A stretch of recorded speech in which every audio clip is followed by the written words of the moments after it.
Olá pessoal, a paz do Senhor.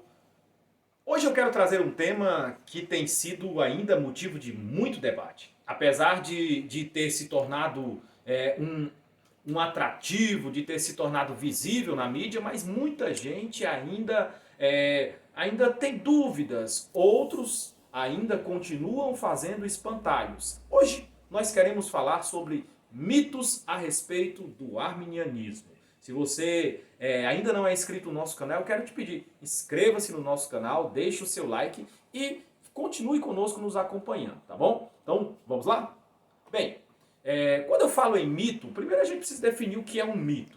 Bem, um mito, na verdade, é um conto, uma narrativa imaginativa, uma narrativa fantástica a respeito da origem de alguma coisa. Né? Então, quando a gente vai falar sobre o respeito de uma origem, nós não sabemos de fato como se deu. Então, muitas das pessoas criam histórias, criam imaginações, ideias a respeito daquela origem.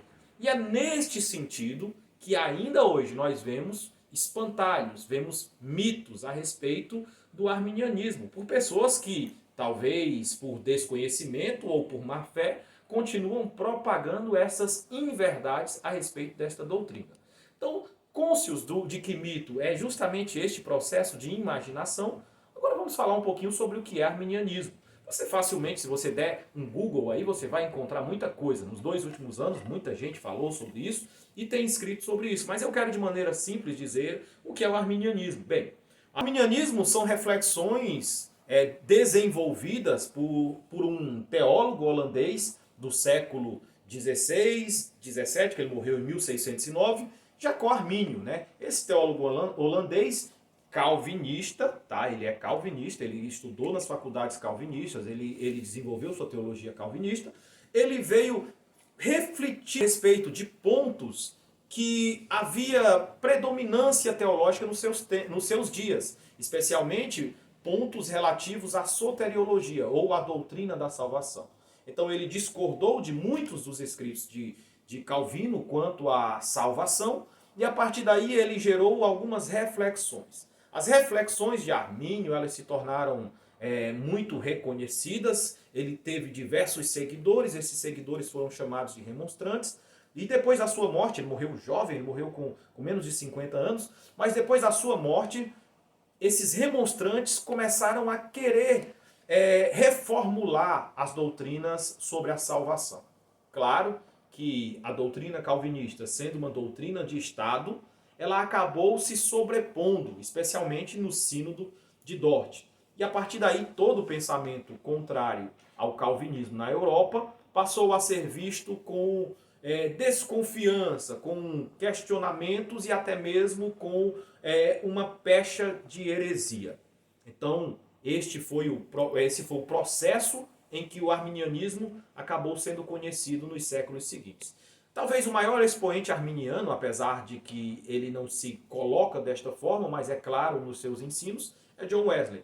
Então há a vertente do arminianismo clássico e a vertente do arminianismo wesleyano.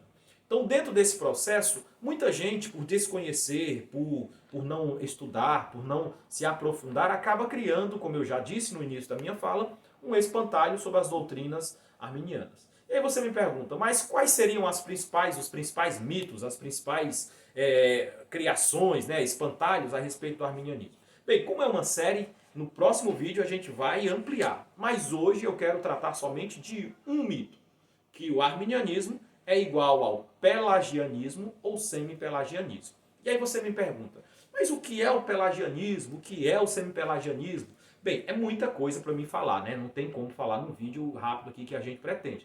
Mas o pelagianismo é uma doutrina criada por um homem, né? Um ensinador do século IV, século V, chamado Pelágio, né? Pelágio não temos muito sobre a sua biografia, não sabemos muita coisa, mas o que nós temos é dos seus opositores, entre eles Jerônimo e o mais conhecido Agostinho de Hipona. Entre as diversas teses, né, defendidas por Pelágio, eu quero destacar 3 aqui que eu elenquei. A primeira tese defendida por Pelágio e que nós verdadeiramente condenamos é que o homem ele nasce bom e que ele é inteiramente bom. Ou seja, não existe esse negócio de que o homem ele é depravado espiritualmente. A segunda tese que Pelágio defendia é de que não há pecado original, ou seja, que o homem não herdou este pecado e que o homem nasceu totalmente bom, né? E a terceira tese defendida aí por Pelágio é que a vida eterna, ela depende inteiramente dos méritos de cada um, de cada sujeito, de cada indivíduo. Perceba você que isso não está de acordo com o que Armínio disse, com o que Wesley disse, com o que a gente chama de arminianos do coração disse. Então, mas e o semi-pelagianismo, né? O semi-pelagianismo é uma doutrina que segue esta linha, né, parecida, ainda que diferente, alguém prefere chamar de semi-agostinianismo, né, criada pelo monge João Cassiano, ainda também neste mesmo período aí do século IV, século V. E ele diferenciou um pouco, né, do pelagianismo, ou diferenciou bastante, no sentido de que ele acreditava que o homem herdava o pecado original, mas ele ainda defendia que o homem era livre para crer, no sentido de que ele não precisava de uma graça que o auxiliasse para se aproximar de Deus. Ele, pela sua própria vontade, pela sua própria liberdade, teria condições de se aproximar de Deus. E aí você me pergunta, isso tem a ver com o arminianismo? De maneira alguma.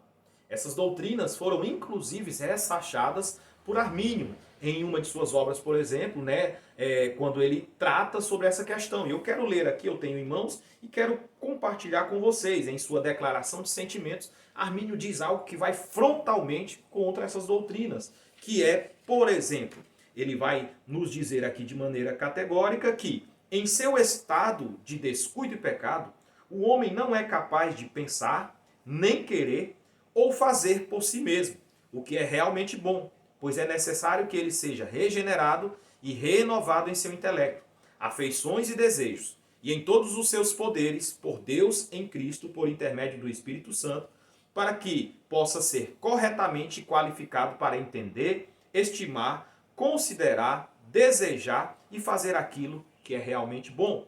E ele continua dizendo ainda em suas declarações de sentimentos o seguinte: quando ele, o homem, é feito participante dessa regeneração ou renovação, considero que, estando liberto do pecado, ele é capaz de pensar, de querer e fazer aquilo que é bom, mas ainda não sem a ajuda da graça divina. Então, para Armínio, o homem de maneira nenhuma ele é bom por si mesmo.